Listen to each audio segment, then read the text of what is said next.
CNN reacts to Mamdani meeting. Oh, I want to see.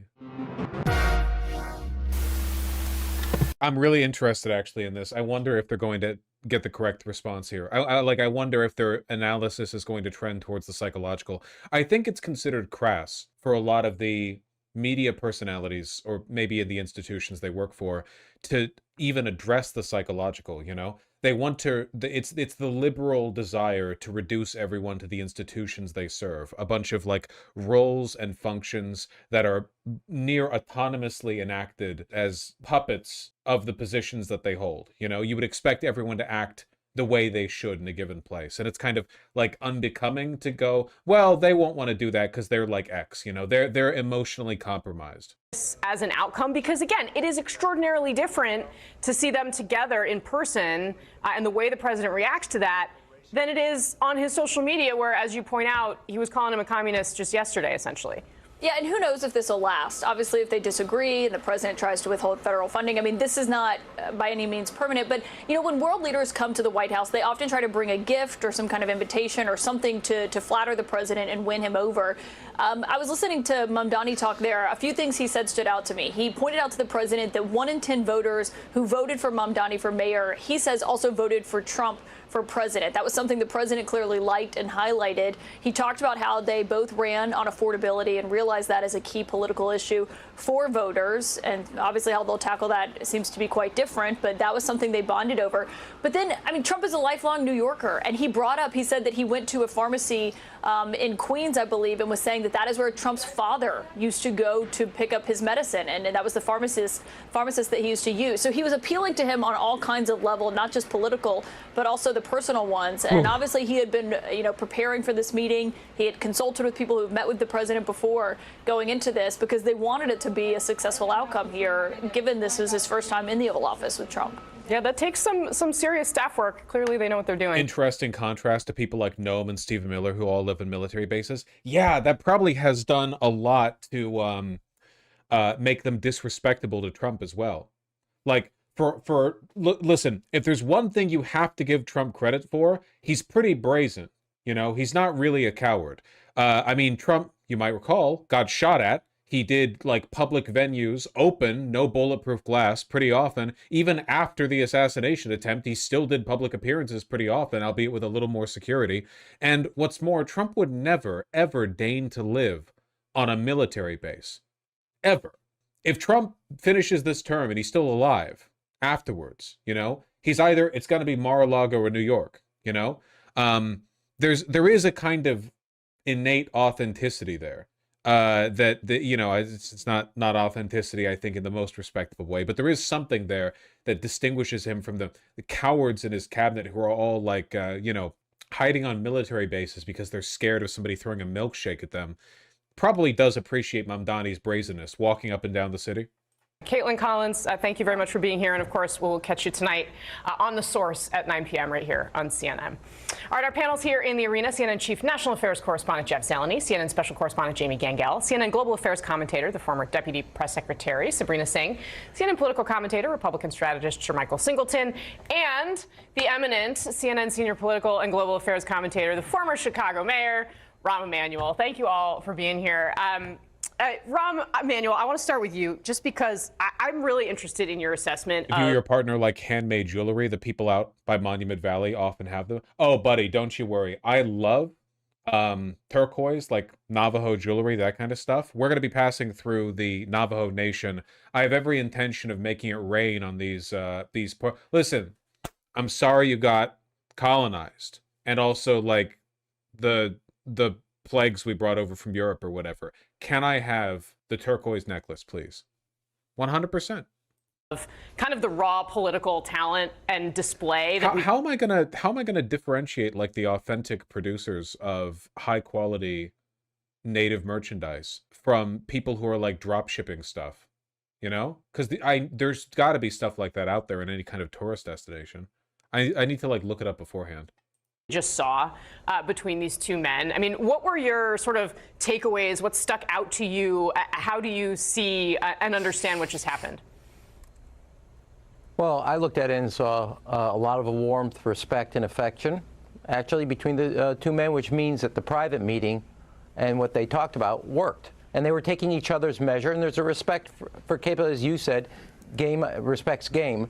The other thing that I think is really important, as a former mayor, you now have the president's blessing with their cabinet, from transportation to public housing to all the resources that are available to actually continue to... Also, apologies to the Navajo for being exploited for their language in the military too. Actually, I'm very sorry to say, but this is a white talking point.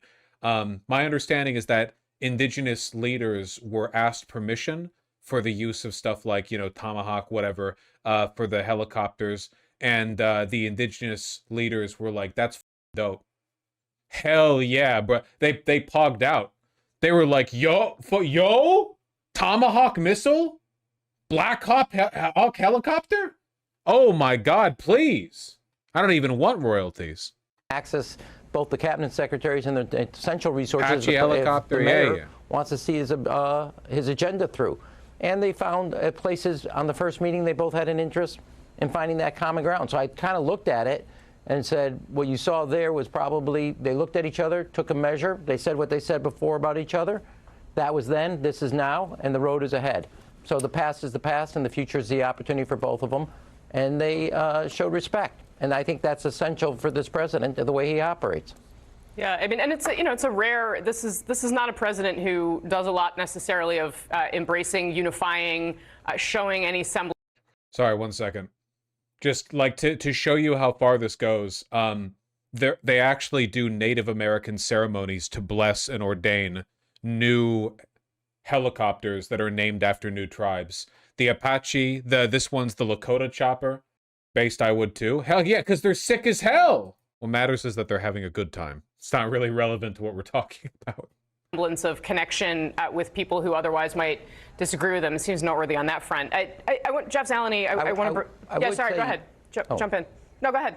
The other thing is, I mean, the president also wanted a good meeting because it's an easy way to take a lot of other pieces of the news off the table, and it served his function to say, see, I'm focused on affordability too, given that you just had an election in which it's very clear the public doesn't think he focuses on affordability. Yeah, no, it serves everybody's interests. Jeff Zeleny, I want to dig in for a second to that point. Not being super duper crazy cynical here, which I'm happy to see, you know? I kind of expected there to be a little bit more. Hold on, I'm sorry. Did MSNBC rename themselves as MS Now? They did. They did. They changed the YouTube channel name, which means they changed the company name. That's old news? Okay, sorry. Well, I guess I'm not as up on the current hotness. What about MSNBC? What about Morning Joe? I want to see, because what I'm looking for, the main thing I'm looking for, is a cynical effort by liberals to frame Mamdani as some kind of Trump sycophant, you know? Let me just say the thing that I think is revealed at a more substantive level, in addition to all these things we are seeing on display from Trump. To the Rev's point, the mayor-elect compromised nothing. He pulled back nothing. He did not deny calling him a fascist. He stood there. No, Donald Trump said, I didn't mean anything I said. You say stuff in campaigns. Donald Trump, who's facing a credibility crisis with his own base, said this about, are you standing next to a jihadist? No, I'm not. You say things in campaigns. Right. Donald Trump just gave one more example of how what he says isn't true. I'll tell you, well, that's, I mean, Trump doesn't care about that. He doesn't care about truth. Yeah, but he's in a credibility crisis politically. I don't think he sees I have not seen any liberals doing this at all. Liberals have been glazing the shit out of him at the moment. The only people who do what you complain I saw were lefties who already hated Iran. I'm fine. Listen, I'm totally fine to have my cynicism disproved on this. I'd be delighted. There's nothing that I would like more than for this to be accepted as like an overwhelming victory. Yeah, there are going to be some do-nothing, failure-addicted leftists who will look at this and go like, he flew the plane, which is bad CO2, and then he didn't choke Trump out right there. But like, yeah, no, apart from those psychopaths, if everyone could accept this, that would make me happy. Quite that way. I mean, Trump doesn't, we correctly think he is in a credibility crisis with a lot of his voters. I think Trump, just believes his own bullshit pretty much all the time and doesn't ever see that. But I mean, I think he hears from, Steve Bannon has been saying incredibly complimentary things about Mamdani, about not just on affordability, but on the populism of it and on how the ground game of the Democratic Socialists for America. I think Trump is getting the sense that this guy's an outsider. Right. Trump is an outsider, and he did that. He conquered this place that Trump, he looks at that and thinks, okay, game recognizes game a little bit here. Will it last 48 hours? Will it last 4 weeks, 4 months? Again, they could be sending ICE agents. They could be sending a flotilla of ICE people up the Hudson, by the time we get to Christmas. But for today, I think there's just this moment of sort of like, and the other thing we don't know, by the way, and I'm not suggesting that Mamdani has compromised anything substantively, but like if you were advising Mamdani, Rev did a little bit, but if you were Mamdani, you would say, hey, you know what has worked for a lot of people like Kathy Hochul. Well, and for a lot of European leaders is go into the Oval Office and agree with him. Tell him he's great. We don't know tonally how Mamdani buttered him up in the Oval Office. I'm not even saying that would be a bad thing. If you substantively hold your ground, you can imagine Mamdani looking smartly in the private meeting for ways to say, we're on the same team, we're aligned. And if Trump feels like... I really, truly do not think Mamdani had to compliment him that much in their private meeting. I genuinely think all Mamdani had to do is be affable, agreeable, principled, and commiserate with Trump on their shared grudges with the powers that be, the media, the Democrats, whatever. Yeah. Establishment Dems media, 100%. That had to have come up. I don't think Mamdani would have had to compromise on anything. Do you have any idea how difficult it must have been for Mamdani to not fold on the fascist thing? He was asked about it twice. Twice! He didn't fold even slightly. I don't want to focus on the things in which we disagree. I want to focus on the affordability agenda that we're both committed to. No, he didn't even say that because that implies that Trump cares about affordability. Rather, on working together to deliver an affordability agenda for New Yorkers. That doesn't compliment Trump, but instead ropes him in on a collective project. He's so good at it. I feel like there's no way I could ever do. I consider myself good with the on-point rhetoric, but there's no way, not in 1,000 years could I redirect those bad faith questions that well. He really is a generational talent. Someone's been flattering him in private. He walks out with that warm glow of he's a winner and he was flattering me in private, and so why not just give him a lot of love? But I think the tectonic piece that Trump moved today is that Fox News and the Republican Party have very few party tricks right now, right? They cannot brag on the raids because they're wildly unpopular. Even Joe Rogan hates them. Right. They cannot point to prices because they have all gone up. They cannot point to ending wars because every day it seems Trump has dropped a bomb on another fisherman boat they allege is carrying drugs. One of the only plays they have right now is branding the Democratic Party with the smears that are untrue and racist that they've launched against the mayor-elect now for the better part of a year. Trump took Which have now, by the way, been almost completely deflated. Without Trump as the kind of like leading figure in that effort to smear Iran, they have to do it without him.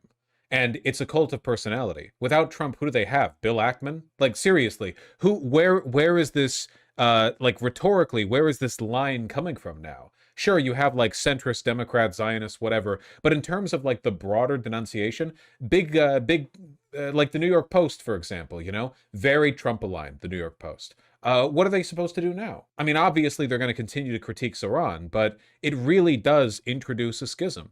It makes it more difficult for anyone to go after Mamdani because, I mean, he's kind of under Trump's wing is the wrong way of putting it, but Trump has definitely expressed affection. That away. That is politically seismic. It is very much so politically seismic. Two things.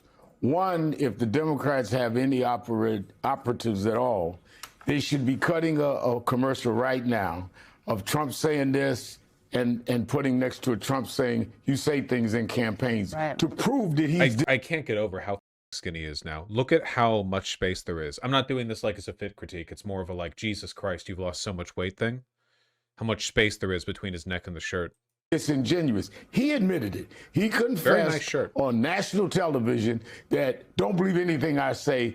You say anything in the campaign. Secondly, Mamdani, according to their strategy, was to be the face that was going to turn the midterm elections from Democrat back to Republican. They just lost that. It's gone. He just removed that. The midterm elections just went up for Hakeem and Chuck Schumer for sure. in a seismic way. For sure. So I think that, I don't know what Mamdani said in private. From what I've seen of him, I don't think he said anything he didn't believe. He's a cordial guy. Right. And he knows how to be I mean, I've seen him doing it. I can't imagine he said anything, a noun and a verb and affordability. Absolutely. And if he had said something, Donald Trump would have been the kind of guy to say, tell him how you told how great I was about. He would have quoted him if he said That it. is true. I think that he's just cordial, he's respectful, he came in there focused, and he walked out having sold out nothing. He really is the main character. You know what Fox News has posted, by the way? We looked at CNN and MSNBC. The only Fox News clip, the reaction, the first video they're putting out in response to this huge meeting between Trump and Mamdani, 3 minutes, 43 seconds long. And you know what? We already saw it. Most of it is that same clip from the bitch reporter who was being snarky about the train thing. That it's this. We already saw it. That's all they wanted to put out. That's all they have. And where she basically just bewildered repeated the question she asked, not even any broader discussion about the conversation. Mamdani talk about how his administration is going to be a night. Famously with each other, and they rallied together at the end. Jackie, great job, great tough questions. You had two people trying to parry them at the same time, but I understand exactly what Literally, this is the Fox News coverage of it. They're like, wow, they really like each other, huh? Despite your best efforts to drive a wedge between them, they were both working together to deflect your shitty, bad faith gotcha questions. Great. Going for it. Appreciate it. Thank you. Hey, it's Will Kane. You. The Fuentes Populist Party inbound, by the way. Listen, and I'm being sincere with this one, okay? Right now, in America, we have a crisis of sincerity. It's not just in America, but it is especially in America. Nobody believes any politicians can do anything. Right now, the Republicans are facing their own disillusionment over the fact that Trump has gotten everything that he wanted. He has all the power in the world, and what is he using it to do? I mean, he's getting like nothing done, right? Like nothing's getting, like everything's getting worse, like really quickly.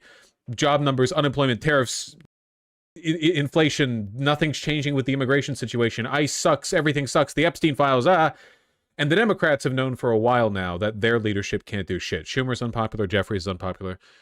Yeah, he's getting a ballroom done. There's a crisis of sincerity. There's a crisis of trust. There's a crisis of hope in this country. And you know, I think one of the people most responsible for that is Obama, right? I mean, he campaigned on the thing and he got nothing done in 2 terms.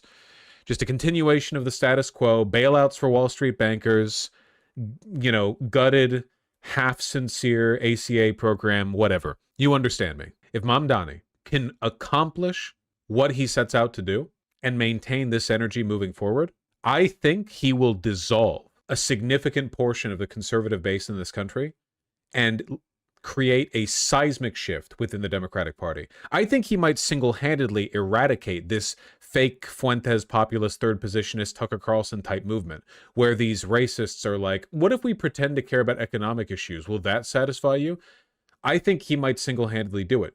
All we need is proof that a politician can do good. And I've always believed they can. I have never given into the belief that all of this is fatalistic, it's predetermined, there's no way for anyone to make a difference. There are greater forces at work that make it very difficult to make a major difference. But with the right circumstances, I think a lot can be done, you know? A lot can be done. If Mamdani does it, if Mamdani can do it, I think that, you know, people are going to say, well, what about the MAGA movement? What about the third positionists? They're going to be talking about Mamdani like the way they talk about great men, like eras, you know? There will be pre and post Mamdani. It'll be like, I don't know, it'll be like the kind of political shift that people like history nuts talk about with Huey Long, except if Huey Long actually ended up being politically relevant rather than just, you know, the hyperfixation of Hearts of Iron 4 players. It's not even because he's going to do extremely exceptionally good stuff necessarily. Maybe he does, maybe he doesn't. It's a crisis of sincerity. It's about showing people that you can make a difference. It doesn't all have to be cynical. It doesn't all have to be fake. It doesn't all have to be performative. I don't know. I'm really hoping for it, man. He's got the guts. He's got the stuff. I want to see it happen. Vosh, why do you always assume people don't care about borders or immigration? It's not just a racist meme. Most people in the world care about borders. I don't know what you mean by care about borders. Countries definitionally have borders. There's no way to have a country without borders. But if you mean, don't people sincerely care about racism? My answer to that would be, yeah, that's like the main thing that conservatives care about, more than anything else they pretend to care about. The difference, though, is that fixating on those issues never actually make their lives better. You can fixate on economic issues, procedural stuff, and actually make the world a better place for people, including yourself. No one's life has ever been enriched because they focused on achieving racist ends. It just never works out that way. So usually trying to pursue these ends is fruitless. Look at what ICE has been doing. Is anyone happier? ICE's approval rating is plummeted, and not just with Democrats. Why are the Republicans unhappy? Well, maybe it turns out actually seeing what they want. What they wanted was abstract. Get rid of all the illegals. But they thought every illegal immigrant was like a teeth missing, scars running down the face, MS-13 sex trafficker. Oh, it turns out that in real life, they're just like the regular people day to day in your city, in your country, and that the logistics of removing them means effectively a police state, except all the police officers are stupider and more violent than they normally are. Nobody likes it. Dog caught the ice cream truck, My point is that caring about illegal immigration is not the same as racism. I mean, in the USA, it's different. In the United States of America, fixation on illegal immigration is racist. It is always rooted in racism. The only sensible procedural way of addressing the number of illegal immigrants we have in this country is by giving them a path to citizenship. But obviously, that's not what people talk about. It would be another thing entirely if we were a country that was actually being overwhelmed infrastructurally by illegal immigrants. That would be a different situation, right? Like, if we were a country of 20 million and we had a civil war in the country that bordered us and we were getting 3 million people a year and it's they literally cannot manage the number of people coming in. Turkey, for example. I think Turkey would be a good example of a country that can legitimately express grievance over the refugee crisis. Like the Syrian refugee crisis, Turkey took in the vast majority of those refugees, Only a percentage of them made it further north. But in America, that's not the problem we have, of course. I want to be in the room where it happened, but you weren't, and you never will be.